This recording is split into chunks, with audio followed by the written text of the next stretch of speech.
Well, welcome to Warden Stories. Okay. I think that's what we're going to call this. All right. Because we know, if you know a lot of people out there who like the outdoors, love stories from our game wardens, Right. especially our Oklahoma game wardens. Yes. So welcome, and thanks for tuning in. My name is Darrin Hill. I'm a communication and education specialist, and for now, at least, I'm going to host this show. We might find somebody else that's better than me, but for now, I think it'll work because I've got a lot of really good friends that are game wardens that I work with. But they, even though I work with them, I still consider them my friend. Right. Right. And We consider you our friend, Darrin. well, thank you. So let's get into it. You got any good stories? So tell me how you got and became a game warden. This is my good friend, Tracy Daniel. And how long were you a game warden? 38 years, Darrin. 38 years. Yeah. That's a long time. That's a lifetime. Right. Well, I was working for the U.S. Army Corps of Engineers, Darrin. I just graduated from OSU, and this was in 1981. And I thought I would probably have a career with the U.S. Army Corps of Engineers, and those were in the Reagan years, and he cut those federal jobs out Oh, wow. time. And so anyway, Joe Carter and John Strike, who were Oklahoma game wardens, they encouraged me to apply with the Oklahoma Department of Wildlife, and I did. And lo and behold, I got hired that fall. Wow. And anyway, worked 38 years for the agency. It was a great career, made a lot of friends, met a lot of great people throughout the state. And I would encourage anyone that wants a career in the outdoors to consider coming to work for the agency. I mean, you don't have an office, really. I mean, No, your office is the outside. Your office is the outdoors, and your pickup, and so I'd do it all over again. No regrets. So we're going to tell a few stories that kind of talk about. Really, so I'm going to ask you a few stories, and you'll tell some of these good game warden stories that a lot of people know that are about poachers or people doing the wrong thing. But there's a lot of people doing the right thing out there, too. Oh, yes, there is. Yeah. The majority of people. Yeah. Absolutely. Yeah. And in this conservation story, which, whether you know about the conservation story or not, where we came from and where we're at now, I think a good one that I like to talk to children about, and especially middle school kids, is I have them raise their hand if they've ever seen a deer. Yeah. Especially now. And it's 99% of every student, almost always 100%, whether you're in the middle of Oklahoma City or Edmond or Ponca City, you've seen a deer. Absolutely, yeah. Whereas you when you were a kid, let's say when you were in 8th grade, had you seen a deer? I had, but I didn't see my first deer until I was about 10 or 11. Wow. And I still remember it just distinctly. Me and a couple of my buddies saw one in a tree line on the west side of Ponca City, and we just mesmerized us. To a doe and a fawn. We ran home and told our dads about it. And my dad, he had never seen a deer. My dad, to that point, had never seen a deer, and he was so shocked. He was an avid outdoorsman, primarily a quail and dove hunter. Upland game, small game.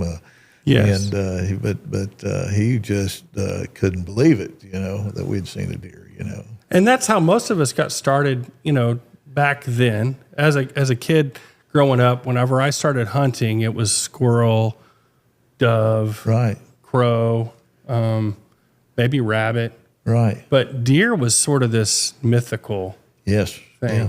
I have a son that's in his early 30s. He just takes it for granted that they've always been here. And I tell him, no, it's not been that way always, So part of that story is we have conservation rules and regulations that go into when we can harvest certain animals, whether it was back in the day when we were only harvesting maybe dove or crow or whatever it was. There was a limit and regulation on that. Right. Whereas now it's deer. Now, initially, when you first started, how many people were you running into that were deer hunting? There were quite a few. Gosh, it was growing and growing in popularity, and I started in Oklahoma County, and the deer harvest then in Oklahoma County was just over 100. Gosh, I think they're well over 1,000 now in Oklahoma County, and continues to grow. I remember thinking if they could ever get to 200, I thought that'd just be something to be over 200 deer in Oklahoma County, and they've far exceeded that, Isn't that amazing? It's just, it blows my mind. I can't believe it, And, yeah. So along with that enticing of being able to harvest these big bucks, more than likely. Tell me some of the early days of you catching poachers out there. Yeah.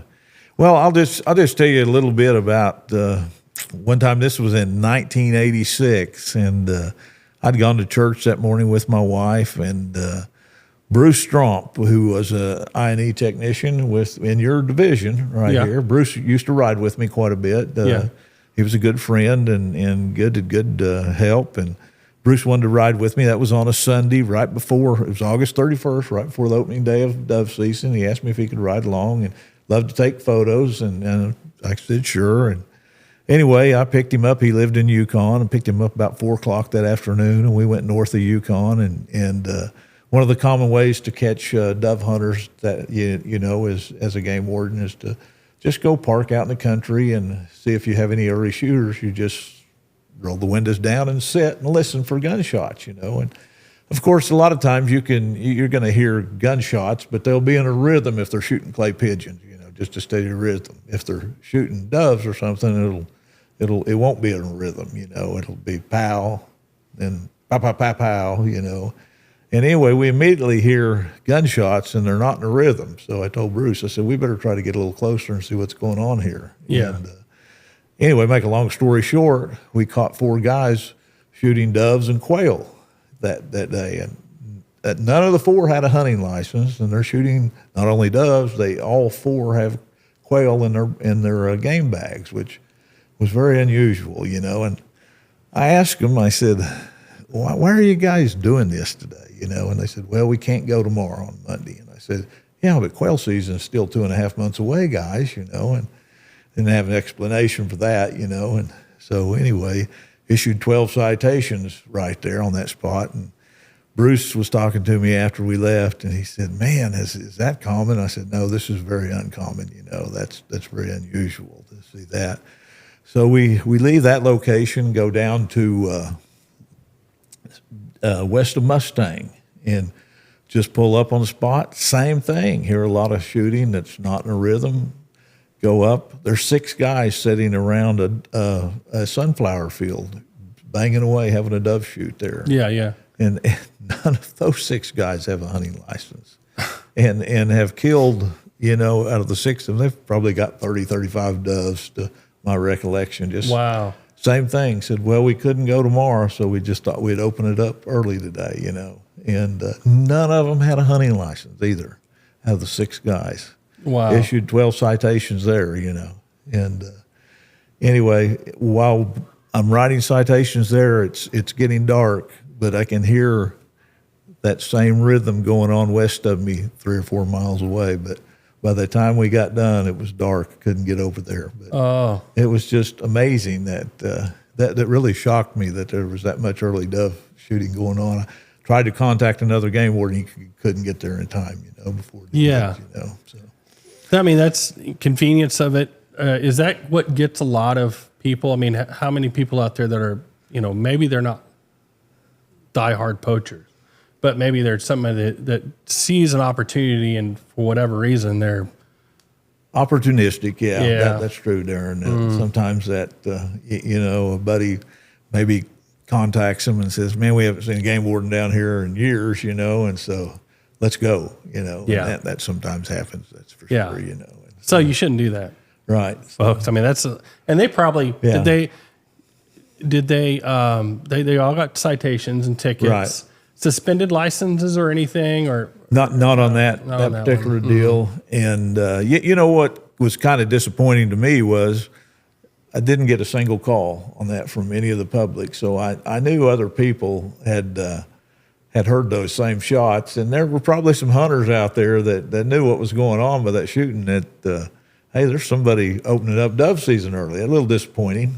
That is disappointing. Yeah. So we do have an Operation Game Thief here. That's right. Yeah. So if you know of or have heard Right. Yeah. anything going on. You know, can if you call it. suspect something's going on, call your game warden. You know, they're listed in the hunting regulations, and you know, they always appreciate those calls. So Tracy, how long have you been retired now? Going on 6 years. Retired in 2019. And you're finding stuff to do in your time now? Oh, yeah. I've heard of wardens retiring and then still going out and sitting and listening. Yeah. Like what you were doing with the dove hunters. Right. Or the dove poachers. Right. Yeah. I'm an avid outdoorsman still this day, you know, and I was reloading shells this morning, you know. Oh, that's great. I don't have any trouble. I have a couple of granddaughters and like to take them fishing, and so don't have any trouble occupying my time. You know? Did you find time? So you're up near Caw, right? Right. Do you find time to go catch some sand bass this year? Well, I did not go sand bass fishing one time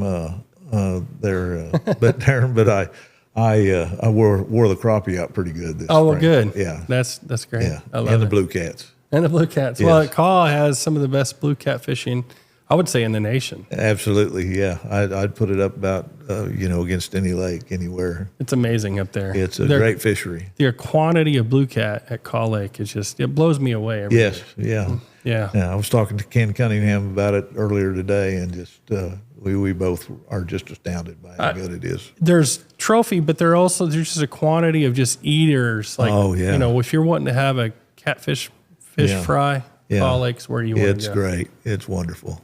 So let's talk about another story. You've got a few Okay. here that he's listed. We may not be able to get them to them all today. So, you know, if you've got a friend that is a game warden and they are not busy, ask them for a story or two. They may tell you. They may take their time to tell you a few. Well, one of the kind of fun stories. They're right on the just Kansas line, southeast of Ark City, Kansas, right there. Yeah. I've got a good landowner friend. His name, I'll just give his first name, Dale. And he was having a lot of trouble with people coming and driving into his wheat fields and doing donuts and stuff on his wheat. And it was really making him angry, you know, and I mean, that's how he makes his livelihood. And so Dale put a trail camera up on his, he has a 90-degree corner. And so he put that trail camera up right on that 90-degree corner, hoping he would capture a license tag. And anyway, he called me and asked me if I would patrol that area and try to help catch those guys, and I did. He actually captured my license plate one time. He called me to tell me I got your tag there. He said, I appreciate you coming by, you know. Yeah. But then he calls me one day and he says, hey, he goes, man, got some interesting things happening there. And he said, I caught a partial tag number and I saw a gun barrel hanging out of the window. And so he goes, I went up there to investigate. And he goes, so I walked out into the field there about 150 yards and I found a dead deer. It's been dead, you know, week, 10 days or so, but they just took the back straps from this deer. But he goes, it's a Kansas license plate, but he goes, it had a real good, there's bone collector stickers on each side of the back window right there. And he goes, if you would, come by the house and take a look at it. So I did, and I thought, golly, that's probably a young person there that did that, you know. And you can see the gun sticking out the window of the passenger side. Mm-hmm. So Ark City has a community college there. Kind of thinking, well, maybe they go to the community college or it's a high school student, or you know, you don't know for sure. And so anyway, drive around, try to find that vehicle around there, and go by the police department and ask them if they've ever seen it, and let them have a copy of that picture. And they say they'll keep an eye out for it, but they didn't know it, you know. And go up there another time, drive around the high school, can't find that picture anywhere, you know. And so anyway, Dale calls me about 2 weeks later. He and his wife have been to get groceries on a Sunday afternoon. He says, I found that vehicle. And I said, really? And I said, where'd you find it at? And he goes, it's sitting at the Cali County baseball field. And so he's got the full tag then. And so anyway, I didn't have a Facebook account or anything at that time, but my wife did. And he gives me the full tag, and my wife goes on Facebook, and that tag checks out to a player that happens to be on the Cali County baseball roster. There you go. And so anyway, to make a long story short, I had to be down here in Oklahoma City headquarters the next day. So I turned that over to Spencer Grace, who's the current K County game warden. Yeah. And Spencer went up there and got with the security guard at the campus there. Went and knocked on the guy's dorm room, and actually he had made a Facebook post, and he had broken up with his girlfriend there just a day or two before, and said had a really bad breakup, so I just went home and ate some deer backstrap. There you go. And kind of convicted himself. And Spencer said when he knocked on the dorm door with the security guard, that young man opened the door and said his eyes got the size of silver dollars when he saw him, and he knew the gig was up there. And anyway, but he wasn't the shooter. It was actually somebody else who we didn't know who it was, but he gave him up. Anyway, he didn't want to take all the rap for it, Yeah. And so anyway, those are kind of fun cases when you can work one of those out all the way right there. But our landowner was quite pleased that worked out that way, Yeah, people take, I guess, weird opportunities. Yeah, I they wonder do. if he was, who knows? I mean, there's no logic there. Yeah. It's unfortunate. That was kind of a fun case. My wife kind of enjoyed being a part of that. Yeah, I'm sure she did. Using Facebook, and that's one of the ways that a lot of our wardens bust a lot of people now. Yeah. I mean, I've helped out with some of that. Yeah. So you never know. Yeah. And another one I can think of Darrin, is going back to the decoy deer days. Back in the mid 80s, I was assigned to Canadian County, and Gary Schmelzer, who was the game warden in Blaine County at the time, we didn't have a decoy deer, and so we kind of put our heads together and thought, well, maybe we could get a nice roadkill deer and take it to the game farm. We had the Darlington Game Farm at the time there. They raised thousands and thousands of quail, which they would give to Sportsman's Club and try to increase the quail population around the state. And that was out by El Reno, right? Yes, that was northwest of El Reno. And they had a big walk-in freezer there. And so anyway, I happened to find a roadkill deer that wasn't too beat up, and anyway, I took that deer and we froze it with its legs, all four legs straight out, and anyway, Gary had a place where he had just been having lots of complaints of road hunting, in past years and everything. And he said, I think if we set that up there, we'll catch some road hunters there. And he goes, I'd sure like to try it there because the landowner's really been complaining about road hunters. So we go out there that opening morning in the dark and set that deer up. Man, he was, just 140, 160 pound deer, but he felt like he weighed 300 pounds to us. It was really hard and heavy to get him out there in the field a little ways. But anyway, it worked great. And Gary had a trooper riding with him that morning, and I hid in the bar ditch. Mm-hmm. The first 7 vehicles that came by, all 7 of them shot at that deer. And wow, the only person that did it right was a 14-year-old boy who had permission from the landowner to hunt that day. And I was in the bar ditch, and him and his dad had actually come by and saw that deer early and didn't shoot it. And his dad had went up and dropped him off, and he came back. And when he shot, he scared me to death because I hadn't seen a vehicle anyway. Yeah, he had walked up and he was so disappointed when I jumped up and I yelled at him, and he was dressed in orange and everything like he's supposed to be. Yeah, and anyway, I told him to hold his fire, and he said, "Can I at least go up and see if I hit it?" And I said, "Yeah, we can go look at it." And he'd drilled it. He would have killed it if it had been a live deer. I felt bad for him. Poor guy. Yeah, but, that's wow. Our operation ceased that day because the 7th vehicle had a bunch of drugs and cocaine and meth and stuff like that in it. And so we had to take those guys to jail. But it was amazing that those 7 vehicles all shot that deer that day. And most of the time what would happen is you had a radio in the ditch, right? Right, I did. And you would radio up to the guys in the car, and you would say, yeah, we've got shooters. I radioed Gary, and Kirby Logan was a trooper with him, and they'd come down and issue the citations. And it was just kind of awesome, And finally, our deer started. It's kind of a warm day. Our deer started going down on us. I was wondering about that. Started thawing out, So it would have to be pretty cold right up front. Yes, that's right. Because even the sun, even if it's hot out, or Right. not even cold out, and the sun comes out, it's going to melt that deer. Started thawing out. So. Yeah. Wow. But the deer decoy program was hugely successful in Oklahoma when it got into full swing. We had decoy deer all through the state. Game Warden Keith Green and Larry Mannering started that program. Yeah. People so really got to give credit to them. It helped. I think it helped, and it still helps today. Doesn't Yes, it does. It's still not quite as effective as it once was, but a lot of people they really look it over before they shoot now. So anyway. Wow. Yeah. What a story. And to think that at least you were ingenious enough to, hey, let's go try this and see if it works. And it worked. Yeah. And you had this absolutely frozen deer out there. Right. Wow. Yeah. Amazing. That's right.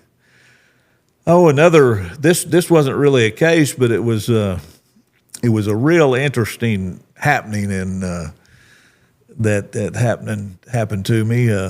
One afternoon, or one morning rather, I got a call from a Burlington Northern train engineer, and he just nonchalant. He said, "Hey," he goes, "Are you interested in knowing where a mountain lion is that got hit by one of our trains?" And I said, "Well, sure I am." And he said, "Well, about 2.5 miles south of Red Rock," he said, "there's a mountain lion got hit by one of our trains." And he wasn't excited about it or just very nonchalant. And he said, I can send you some pictures if you'd like for me to. And that was before we had cell phones or anything. Yeah. And I said, yeah, please do that. And I said, I don't have a cell phone or anything, but I said, I'll go home at lunchtime and I'll check them. And he said, okay. He goes, if you need anything, here's my phone number. And I kind of thought, well, this would probably be a bobcat. I really didn't think it would be a mountain lion, and although I know we have mountain lions in the state, we do, and I knew that. But anyway, I got home at lunchtime, and I turned on my computer and looked. And he also told me, he goes, it's radio collared. And what? Yeah. And so anyway, I got home and looked at it. Sure enough, it's a mountain lion, and it was radio collared. He had several good pictures of it, so it was in Noble County. Yeah. And so I called Doug Gottschalk, game warden there. I said, Doug, meet me at this corner south of Red Rock. I said, we got a dead mountain lion there on the railroad tracks. And Doug, kind of like you, what? Well, I mean, and just sidebar here for everybody listening, game wardens get a lot of mountain lion calls. Oh, yeah. And a lot of times they're a house cat or a whatever. Coyotes. Or a bobcat. Everything. Bobcats, dogs, all sorts of things. People want to see mountain lions, and I think that's kind of a neat thing. Yeah. And they gravitate toward that mountain lion because I think it's a sign of wilderness. Yes. And a sign of just really cool wilderness. And people want to say, oh, I've seen this mountain lion. Right. And why not? I mean, I would love to. I've only seen one. Yeah. And it was while I was turkey hunting in New Mexico. Yeah. Or actually, it was in Colorado, but I drove down into New Mexico where I was at. Saw one cross the road. That's the only time I've seen one. Aside from the ones we've had here, right, that we've done necropsy on. Right. So. I've seen two. This one, Red Rock, and then one that was killed in the Panhandle that our game warden and one of the animal damage control guys had to kill, that was killing sheep out there near Kenton, Oklahoma. But anyway, Doug and I go down there, and we had to walk the railroad tracks, and that cat is, he's dead as a hammer there and in pretty poor shape, by then. And so we picked the cat up and get it back to the truck. We can't even drive to it. We had to carry it quite a ways, a couple hundred yards. Pretty rough, yeah. And so anyway, people started hearing about it pretty quick. The office, they asked us to take it to Oklahoma State for necropsy, which we did.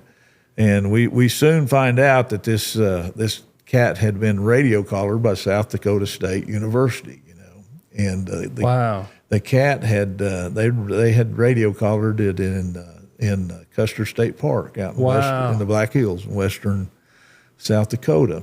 And the cat, when they released it, it started moving northwest, and it moved out of South Dakota into Wyoming, into the Black Hills of Wyoming. Yes. And it just kept moving northwest, and finally they lost it, and they couldn't find it. They started searching for it, but with the airplane, and totally lost it. They didn't know where it went, And apparently it made a huge left turn and started moving southeast and came, all the way into Oklahoma. But the rumor started that this cat had jumped on a train and on a coal train and rode the coal train down into Oklahoma and jumped off right there, or somebody put it on a coal train, and then the Burlington Northern people just threw it off there as a joke, But we knew there were going to be the possibility that all this stuff would start. So we had a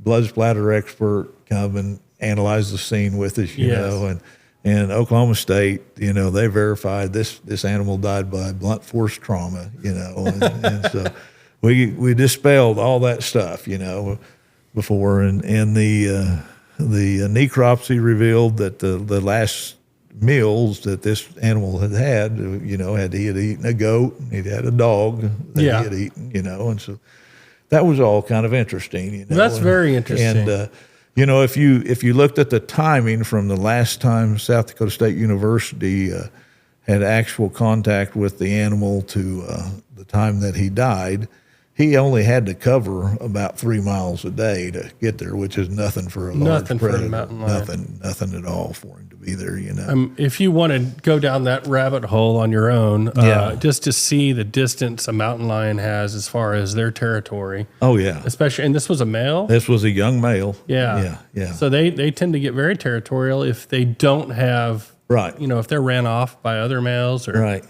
Yeah. Absolutely, Darrin. But anyway, Larry Mannering was our chief of enforcement at the time, and he wanted me to write a real detailed report on this whole situation, which I did. And I just couldn't help myself, Darrin, on that thing. I wrote the last sentence in it. I said, this cat came all the way from Wyoming to get ran over by a damned old train. The old Jerry Jeff Walker song, Yes. And I thought, I'm going to get in trouble for that, but I thought I'm willing to take it. I love it. And they never said a word. And I often wondered, I thought, they don't read those reports we send in. Maybe they don't, or maybe they saw it and thought, that's a pretty good thing. And think about, maybe decades from now when we're all gone, somebody might be able to read that report say, wow, this person really loved Jerry Jeff Walker. Yeah. And I really wasn't a Jerry Jeff Walker fan, but I just couldn't resist that one. Yeah. Wow. What a great story. And our mountain lion stories are few and far between now, but it seems like sometimes there's more popping up. And I think it's neat that we have some more mountain lion sightings. We do have mountain lions. Anytime you have a large prey base like we do, all our growing deer herd, you're going to have mountain lions. For sure. Absolutely, For sure.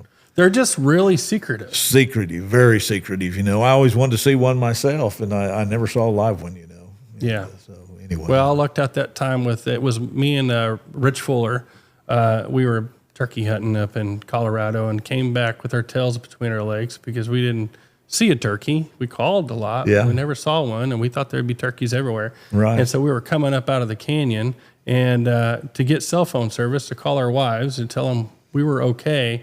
And sure enough, the dash cam on Rich's truck wasn't going, and we wish it had been because we would have got a really cool mountain lion crossing the road there. Yeah. And to me, even after that, we were upset that we hadn't saw a turkey up there hunting really hard all day, but then we see this mountain lion that made our day. That's worth a lot. We were excited. Yeah. There's not many people that ever get to see a mountain lion in the wild. That's for sure. It was amazing. Yeah.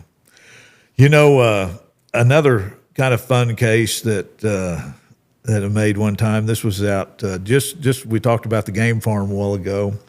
You remember Kyle Eastham? Oh yeah. Yeah. Kyle, he started out as a game warden and then moved into administration and HR. HR, yeah, and then later went to work for Oklahoma State University and was a professor in the Spears School of Business up there. Wow. Just retired. I think. That's amazing. Yeah. I didn't know. I knew that he had got into some leadership talking and doing some leadership development, doing presentations. Yeah. Kyle, big into martial arts, I believe. Oh yeah, and I also think he played banjo or something. Yeah, Kyle's very talented individual. But anyway, Kyle, I was his FTO for a while, and we were working out along the North Canadian River, and it was about a little later than this, but noodling season was going on, and we ran across some noodlers there. We were watching them, and you couldn't take channel cat or blue cat that time. Now you can take all three of them. It was flathead only. Then, and we're watching these guys without trying to be seen, and they had raised their stringer up a little too high out of the water, and I could tell that they had some fork-tailed fish, and I told Kyle, I said, they've got some channel cat and some blue cat, Yeah. And so we're watching them, and we don't want to be seen. And anyway, gosh, one of them, he raised his eyes and just, put a radar right on us and saw us. And so anyway, you see him, he's tying their stringer off, and I said, "Oh, Kyle, they've seen us, Yeah. And I felt bad because I'm training Kyle. That's cardinal sin to be seen, when you're doing that.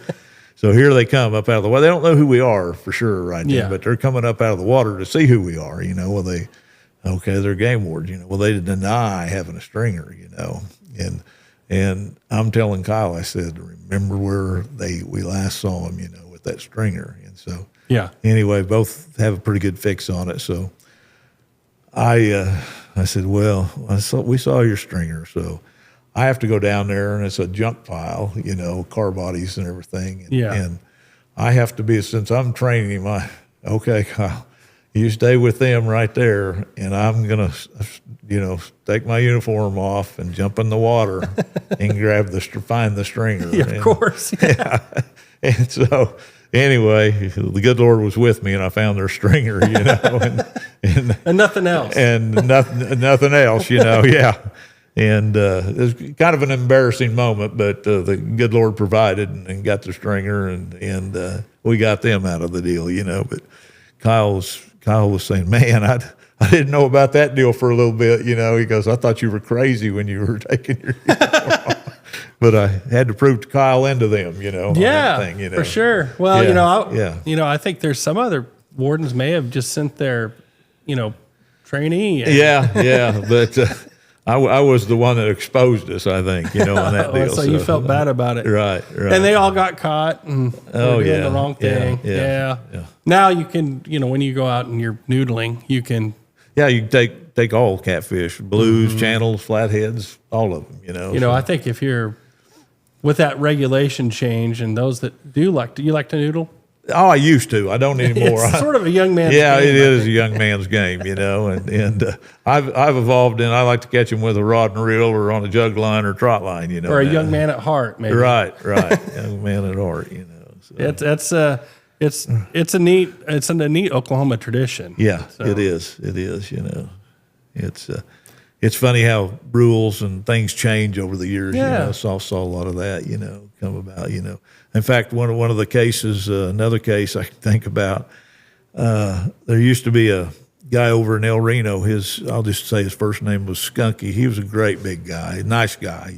Yeah.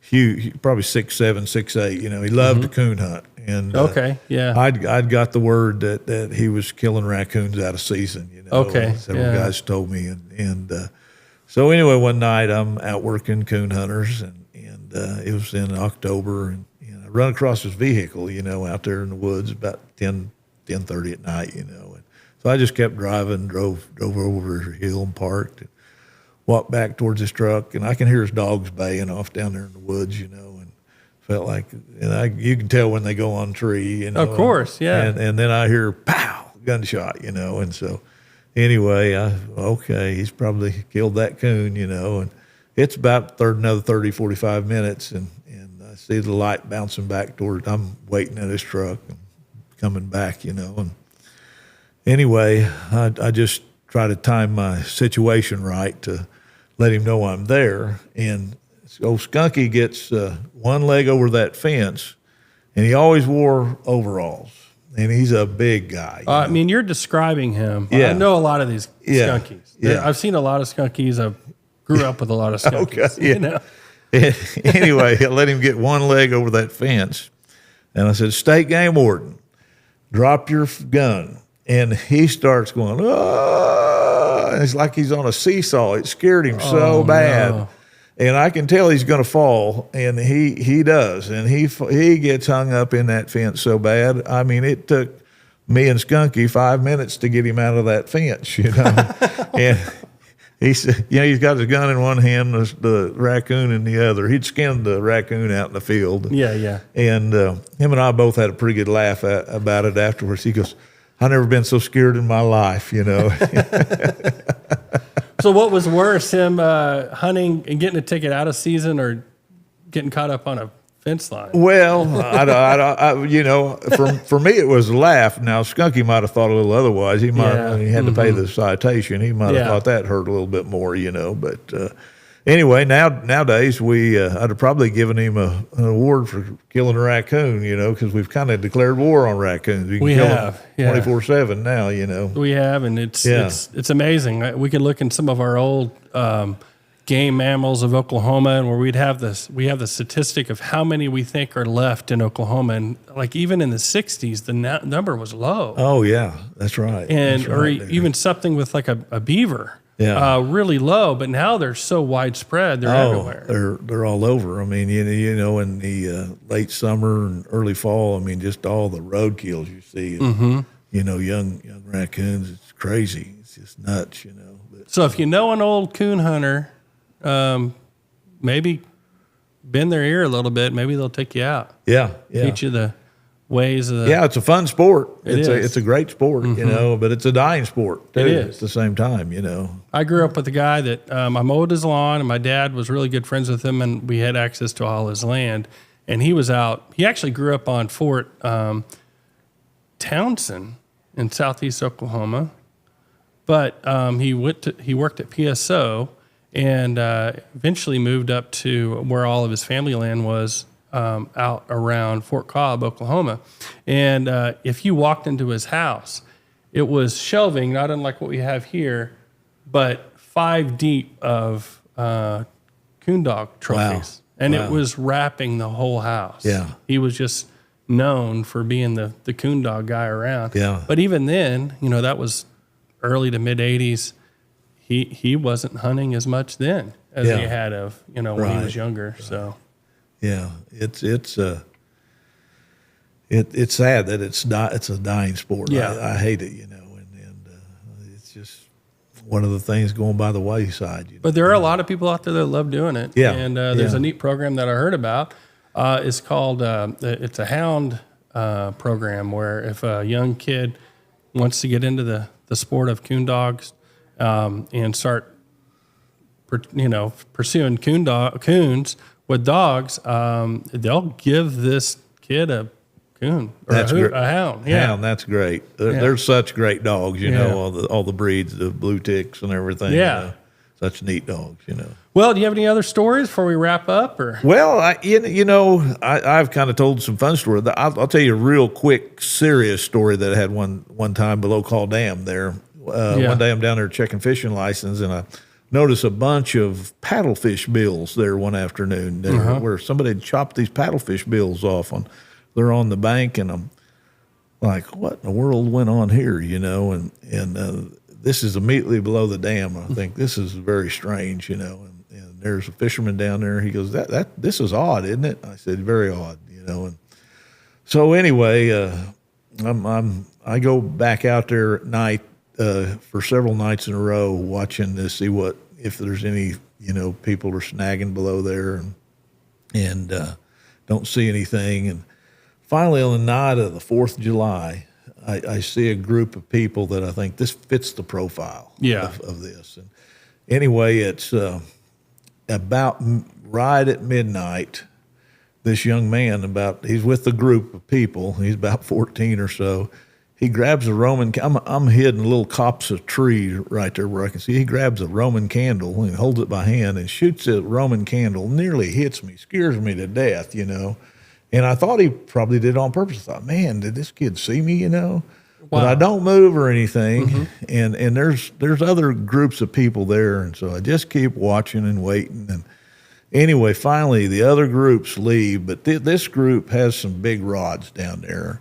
And you can't snag it below a dam. You got to be at least, 2,000 feet below. And they're in there about 300 feet. Wow. Well, finally, these other groups leave, and man, the snagging rods come out, and they start snagging these paddlefish. Yeah. And I mean, the women that are with them and this 14-year-old boy, they get the hatchets out and are whacking the bills off.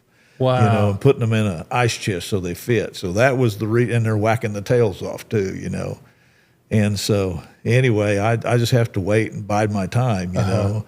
And it's about 2:30 in the morning. You can't go down there because they'll throw the fish in the river, and the water's flowing hard. And so, anyway, I don't have any way to alert anybody else or anything. There's no radio communication. It doesn't work down there below the dam. Yeah. Phones don't work below the dam. Which, just to let everybody know, Caw Dam is huge. It's huge, yeah. It's right below Caw Lake, and this is on the Arkansas River. On the Arkansas River, yeah. So, and it's a prime place to go fishing. Yeah, it's a great place to fish, And so anyway, finally about 2:30, they decide to pack up and go, And I had to park my vehicle quite a ways away. You got to hide it so you don't expose yourself. It's a covert operation, Yeah. And so anyway, they take all their equipment and their stuff out to their vehicles. They got 2 vehicles, and then I, expose myself and advise them they're under arrest, and they don't take this too well, and I don't have my truck right at the moment. So I grab their driver's license. They're not happy about that, but I order them to stay right there, and they're from Kansas. All right. I go get my truck, and I come back, and you always wonder if some of them are going to try to run off. But you got their driver's license of the principal folks, so they don't like to lose their driver's license. And but anyway, when I get back and I'm telling them what's going to happen, and they're not very cooperative about this deal, particularly 2 of them. And I order them to sit cross-legged in front of my vehicle where I can watch them all. Yeah. And 2 of them don't want to cooperate. They're trying to get behind me, and that's the dangers of being a game warden. Of course. Late at night, below a big dam, and get people that don't want to cooperate with you. And finally, I had to really get on these guys real hard, and they're trying to play the old game that there was a language. They're of a different race, so they trying to say, we don't understand you. We don't understand you. I told that 14-year-old boy had spoken to me in English, so I knew he understood the language. And I said, you tell these people that they're going to go to jail real fast. Yeah. If they don't cooperate. Okay. And so he spoke to them in their native language, and finally they got the message, and we got along pretty good after that. But it's a dangerous game. It can be very, very dangerous, especially when you're by yourself, So, well, I know that our wardens here, they do a lot of water defense training. Yeah. And that's why you do it. Yeah, right there. Yeah. Because, just what do they say? A tablespoon of water can drown someone, or whatever it is, something like that. Right. And just to think you're working a case like this, and you're right there by the water. Right. That's scary. Yeah. And I would never advise a game warden ordinarily to go down there by himself. I just knew the other guys were on vacation at that time, so I knew they weren't available. But I wanted to. It was kind of one of those things where time was of essence, that needed to try to catch these guys. Especially if this is their second night being there, and who knows, maybe they had been there before. Yeah, they had been there before, because of the bills they'd shed. They should have kick those bills off into the water, where I didn't see the evidence. Yeah, well, luckily they didn't, and you saved some paddlefish. Yeah, the department has worked hard to bring that paddlefish population back for the public. And it's a great fisheries across the state. And there's you can snag down there. Yeah, right? yeah, you just have to be 2,000 feet below the dam. Where they release. Where they release. Yeah. And that's still quite a bit of space that you can. Yeah, it is, you know, and the poachers don't want to abide by that, you know. They want to get right up there close where they can hammer them, you know. Because it makes it easier. Yes. Yeah, so convenience is a killer for most people. Oh, yeah. Unfortunately. Right. That's right. Well, thank you for You're being welcome. on. Enjoyed it. You know, if there's anything you'd like to tell folks that are watching, go ahead. I've got you open mic. You know, Hey, there's lots of great outdoor opportunities all across the state. Just get out there and take your kids, take your grandkids, and have fun, folks. Buy your license. Buy your license. That's right. We don't want any more poachers out there. We don't like writing those citations, you know. But it's a tool. So Yep. well, thank you very much. You're sir. welcome, Darrin. All right.